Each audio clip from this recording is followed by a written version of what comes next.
la biografía resumida de Leonardo da Vinci. En este video veremos la biografía de Da Vinci, el artista italiano del movimiento del Renacimiento italiano, más famoso de toda la historia del arte.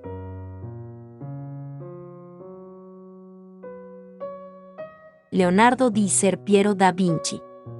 Nace en Anciano, Italia, un 15 de abril del año 1452. Y muere en Amboise, Francia, un 2 de mayo del año 1519. Leonardo da Vinci, el Homo Universalis, el sabio renacentista, el artista versado en todos los ámbitos del conocimiento humano. No solo era artista, también fue una eminencia en aerodinámica, cocina, hidráulica, anatomía, poesía, botánica. Y por supuesto, por lo que lo conocemos hoy, por su pintura, escultura y arquitectura.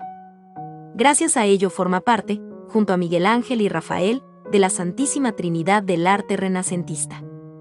Ya en la época su vida fue una leyenda, alimentada por escrituras crípticas, inventos futuristas y obras maestras de la pintura, pero se saben ciertas cosas de su biografía.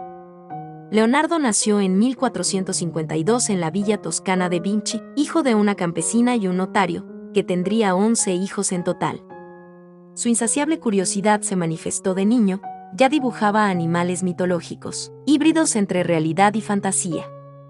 Leonardo perfeccionó en el taller de Barrow creó pintura, escultura y demás artes. No tardó en superar a su maestro. Pronto se interesó en una nueva técnica llegada de los Países Bajos, la pintura al óleo.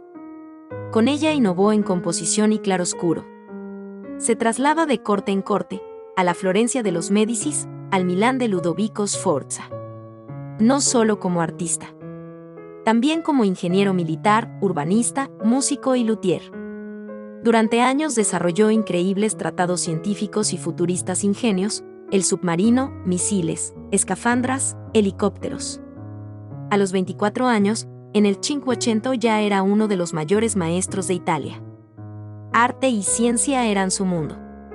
No dejó nada sin experimentar. Hasta la hostelería. Con Botticelli abrió una taberna en la que fue cocinero, llamada La Enseña de las Tres Ranas de Sandro y Leonardo. Hablando de esto, hay que decir que el artista era estrictamente vegetariano. Incluso llegó a llamar a los omnívoros devoradores de cadáveres. Y hablando de esto, también robaba cadáveres para diseccionar. Pasó sus últimos años en Roma y finalmente en el Palacio de Clox, como primer pintor, arquitecto y mecánico del rey. Su brazo derecho quedó paralizado, pero tenía una mano izquierda igual de hábil. De hecho, se sabe que pese a su dislexia, podía escribir con una mano hacia adelante y con la otra hacia atrás.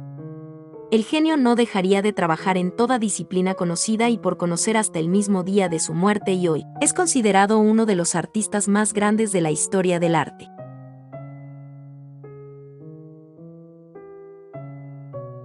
Espero que te haya gustado el video. Si es así, por favor regálanos un like y tu suscripción para que así el mundo del arte en YouTube siga creciendo. Te deseamos un excelente día, hasta el próximo video.